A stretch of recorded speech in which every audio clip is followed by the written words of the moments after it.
نحمده ونصلي ونسلم على رسوله الكريم اما بعد بسم الله الرحمن الرحيم اللهم صل على سيدنا ومولانا محمد معدن الجود والكرم آله وصحبه وبارك وسلم صلاة وسلاما عليك يا سيدي يا رسول الله معین الملت والدین عطا رسول ہند الولی غریب نواز حضرت خواجہ معین الدین چشتی اجمیری رحمۃ اللہ تعالی علیہ۔ ہمارے بزرگوں کی، ہمارے صوفیاء کی زندگی میں جو چیز سب سے زیادہ خوبصورت ہے اور سب سے زیادہ انفرادی ہے وہ یہ ہے کہ انہوں نے لوگوں کے دلوں کا بڑا خیال رکھا ہے۔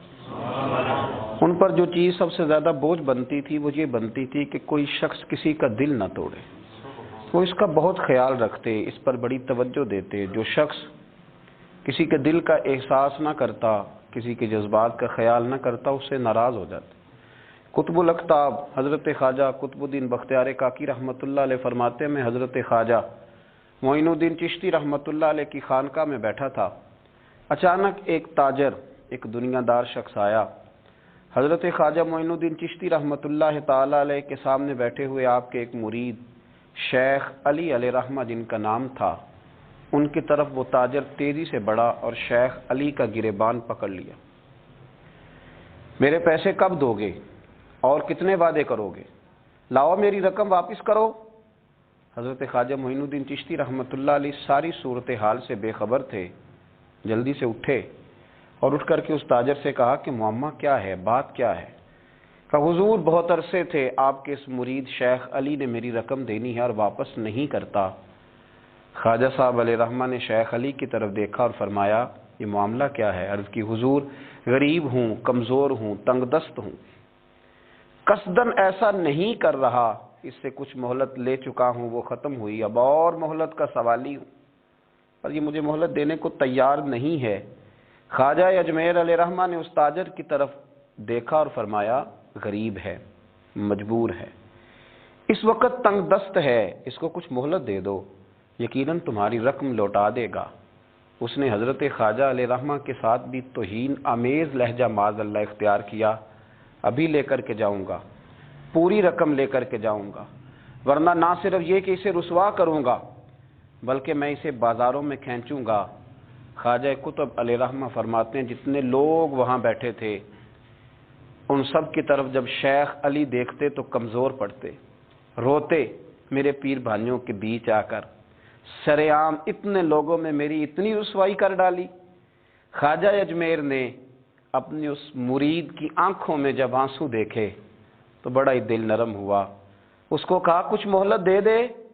اس نے کہا نہیں مجھے تو ابھی اپنی رقم چاہیے۔ خواجہ صاحب رحمۃ اللہ علیہ نے زمین پر چادر بچھائی، چند سکے جیب سے کیا نکالے تھے کہ اللہ تبارک و تعالیٰ نے بھرے خزانوں سے دولت عطا فرمائی، یہ ہے تمہاری رقم، اٹھاؤ اور لے جاؤ۔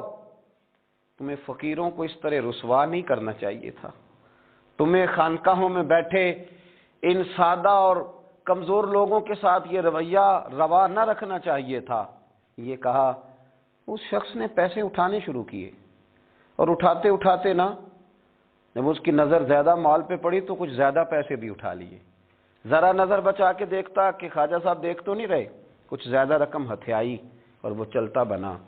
حضرت خواجہ علیہ رحمہ نے شیخ علی کو تھپکی دی، فرمایا اللہ نے تمہاری عزت رکھی، پر ایک بات میری یاد رکھنا، جب بھی بھروسہ کرنے کو دل ہوا، جب بھی کسی طرف سہارا ڈھونڈنے کا دل ہوا تو یا خدا کی طرف دیکھنا یا محمد مصطفیٰ کی طرف دیکھنا صلی اللہ علیہ وسلم۔ یہ کیا درویشوں کا کیا کام کہ وہ دنیا داروں سے پیسے لے اور دنیا داروں کے ساتھ معاملات کرے، تمہاری یہ روش اچھی نہیں، لیکن اللہ نے تمہارا وقار رکھا۔ خواجہ قطب کہتے ہیں وہ بات تو ختم ہو گئی، لیکن شیخ علی کے چہرے پر کئی دنوں تک افسردگی رہی۔ وہ ان سب لوگوں کو پلٹ پلٹ کے دیکھتے جن کے سامنے آ کے اس نے گریبان پکڑا تھا تو بیچاروں کی طبیعت بگڑتی، دل پہ افسوس ہوتا، اس کو ایسا نہ کرنا چاہیے تھا، میری غریبی کا یوں مذاق نہ اڑاتا۔ کہتے ہیں چند ہفتے گزرے تو اس تاجر کو ہم نے دوبارہ خواجہ صاحب کی خانقاہ میں داخل ہوتے دیکھا، لیکن اب کہ وہ بڑا ہی پریشان آیا، اب کہ وہ بڑا ہی افسردہ آیا، اب کہ وہ آیا تو ہانپتا کامتا تڑپتا آیا، چادر بڑی ساری اوڑھ رکھی ہے، آتے ہی حضرت خواجہ کی خدمت میں بیٹھا، تڑپ کے رونے لگا، کہنے لگا اجمیر کے بادشاہ بھول گیا تھا، معافی ہو سکتی ہے؟ غلطی ہو گئی تھی، درگزر کا سوالی بن کے آیا ہوں۔ عطائے رسول ہند الولی غریب نواز رحمت اللہ تعالی علیہ فرمانے لگے پہیلیاں نہ بجھا، جو بات ہے اس کو کھول کر کے بیان کر، فقیر تیری ہر بات سننے کو اور درگزر کرنے کو تیار ہے۔ اس نے اپنا ہاتھ چادر کی اوٹ سے نکالا تو کہنے لگا حضور خشک ہو گیا ہے، اٹھتا ہی نہیں، حضور تکلیف میں ہوں، آزمائش میں ہوں۔ ہوا دراصل یہ تھا کہ میں نے نا وہ میں نے سکے اٹھاتے اٹھاتے نا آپ سے نظر بچا کے کچھ زیادہ اٹھا لیے تھے، تو آپ کی ناجائز دولت، میں نے آپ کی دولت کو ناجائز حاصل کر لیا تھا، تو حضور اس سبب سے میرا ہاتھ چھال ہو گیا، مجھے اتنے لینے چاہیے تھے جتنے میرے بنتے تھے، میں نے ناجائز پیسے لے لیے۔ خواجہ اجمیر فرمانے لگے دنیا دار ہے تو ابھی تک دنیا داری میں ہی اڑا ہوا ہے، تو دنیا دار ہے تو ابھی تک تیرا خیال سکوں میں، پیسوں میں، دھیلوں اور اشرفیوں میں اڑا ہوا ہے۔ فرمانے لگے مجھے پتا تھا تو زیادہ اٹھا رہا ہے، لیکن فقیر کے پاس جو خزانے ہیں وہ اس کے ذاتی نہیں، وہ رب کریم کے دیے ہوئے ہیں۔ اللہ کے خزانوں میں سے کوئی لے گیا تو لے گیا، لیکن تو یہ کیا سمجھتا ہے کہ زیادہ سکے اٹھانے کی وجہ سے تیرا ہاتھ چھال ہوا ہے؟ یہ اس لیے تیرا ہاتھ خشک ہو گیا ہے کہ تو نے ایک فقیر اور درویش کو بھرے مجمع کے اندر رسوا کر ڈالا تھا۔ تیرا زیادہ پیسے لینے کی وجہ سے ہاتھ کمزور نہیں پڑا، بلکہ وہ جو تو نے اس غریب کے گلے میں ہاتھ ڈالا تھا اور اسے رسوا کر ڈالا تھا، تو کیا سمجھتا ہے وہ لاوارث ہے؟ اگر وہ کمزور ہے، تنگ دست ہے، تو بندہ تو رب کریم کا ہی ہے نا، جو تاجر، سیٹھ، نواب اور ذمہ دار کا رب ہے، غریبوں کا بھی وہی رب ہے، ان مسکینوں کا بھی وہی رب ہے، ان کمزوروں کا بھی وہی رب ہے۔ کہنے لگا حضور معافی کا سوالی ہوں۔ فرمایا اٹھ کے جا اور بڑے مجمع میں جا کے ایک دفعہ اس درویش سے معافی مانگ، مجھے امید ہے عرش کا رب تیرے سارے گناہ معاف فرما دے گا۔ ایک دفعہ معافی مانگ لے، جا سوال کر لے۔ وہ شیخ علی کے سامنے آ کے کھڑا ہوا، وہ کہنے لگا اگر آپ معاف کر دیں تو میری تکلیف دور ہو جائے گی۔ شیخ علی کی آنکھوں میں چھم چھم آنسو برسے۔ کہنے لگا آپ نے معاف کیا کہ نہیں کیا؟ کہنے لگے یار تو تاجر ہے، تو ذمہ دار ہے، تیرے دل میں پتہ نہیں کیا تصور ہے، پر میں نے تو معاف کرنا ہی ہے، اس لیے کہ نہ میں تاجر ہوں، نہ میں ذمہ دار ہوں، نہ میں دنیا دار ہوں، میں تو غریب نواز کا ماننے والا ہوں۔ میری مجبوری یہ ہے کہ جس شخص کا میں نوکر ہوں نا، اس نے سکھایا ہی معاف کرنا ہے، جس کے در دولت پہ میں رہتا ہوں انہوں نے درگزر کرنا سکھایا ہے۔ ادھر جب معافی ہوئی تو خواجہ اجمیر نے تھپکی بھی دی، دعا بھی فرمائی، رب کریم نے شفا عطا فرما دی۔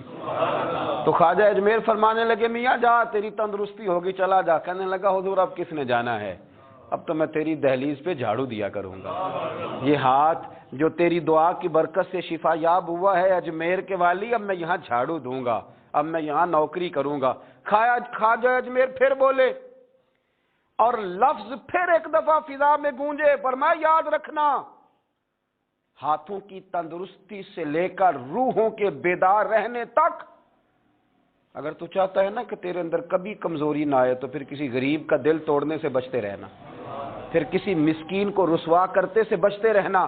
اگر اللہ دولت دے، اقتدار دے، کچھ لوگوں کو تیرا دست نگر بنائے، پھر ذرا احتیاط کرنا، لفظوں پہ ذرا تھوڑا سا محتاط ہو کے رہنا، پھر دیکھنا تیرے انداز سے، اطوار سے، طور طریقوں سے کسی کو تکلیف نہ پہنچ جائے۔